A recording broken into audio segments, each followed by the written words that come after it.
Well, we're going to close out this week with a little history lesson. Oftentimes people compare, like, say, for example, the American Revolution with the French Revolution. But I want you to understand the difference. And this is why it's important, too. Remember that the French Revolution was a revolution that literally was based strictly upon reason. It had a great distrust for the church. The Catholic Church had kind of abused its privilege and had been tied to the ruling class. And so they had a tremendous animosity towards religion. So reason was the God. And as a result of that, it was one of the bloodiest revolutions that's ever been. I'm talking about people killing their own people, just at a whim. The guillotine was an effective tool of terror. And they actually call it the Reign of Terror. That's what it was. Now, the American Revolution, in quite a different contrast, was a revolution where the church and our relationship to the Creator, which is actually part of our Declaration of Independence, was very much part of the reasoning that went on. There was respect for the Creator of the universe and God-given rights. And so, as a result of that, there's a tremendous respect that people showed towards each other in our nation, even though an order and even the relationship that we would have in terms of our government and its influence over us. There were certain parameters that were established. For example, the fact that we have three basic elements of our government in terms of, the judicial system and the executive branch and then Congress is because of tremendous distrust for any one person, having seen that people, whether they be religious leaders or ruling kings, or that they had a tendency to be corrupted by the power that was entrusted to them. So they limited power. Now, why is this important? Because what's happening in our world today, in our culture, a tremendous abandonment of any principles that relate to us that have any relationship to a creator. If there is a creator, then there is accountability. In other words, at some point we have to give an account to the one who created us.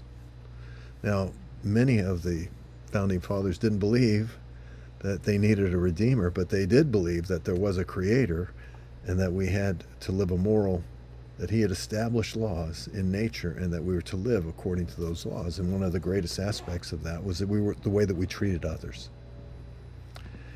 And you can say whatever you want about history, but that was very much a part of it. And so if we take that out, then all we're left with is what we're seeing in much of our culture today, people just living unto themselves as being the end of the moral universe. They decide what is right and they decide what is wrong, and it's all based upon their own desires. Now, we know this doesn't work because we're seeing the confusion all around us.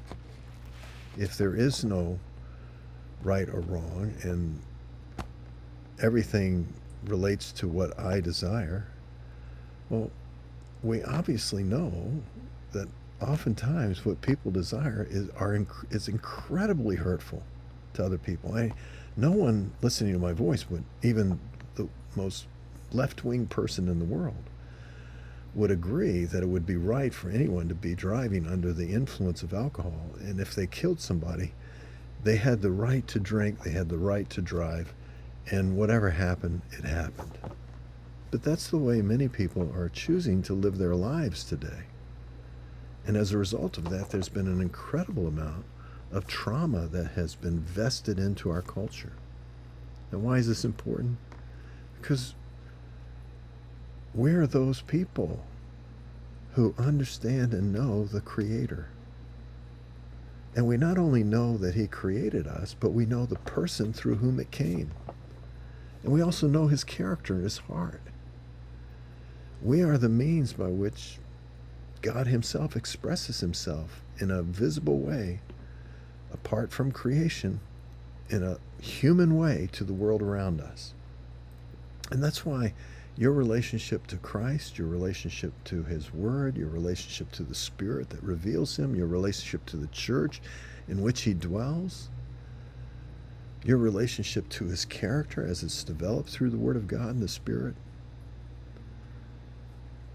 your relationship to yourself, the fact that you can deny yourself because of what? Because He denied Himself and His Spirit lives in us.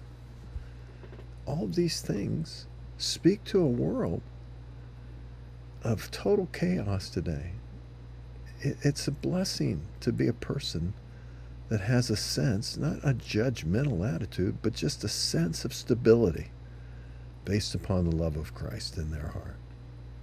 I hope today you and I can live our life, as Paul said, constrained by the love of God, judging one thing, that if He died for all, then all are dead, and that we don't judge any man according to the flesh, but we're new. And the newness speaks to the world. And we have a message. We're ambassadors, living in a world that's a culture that's not ours. Even though we live here, we're still strangers and pilgrims. We have a message. That message is God.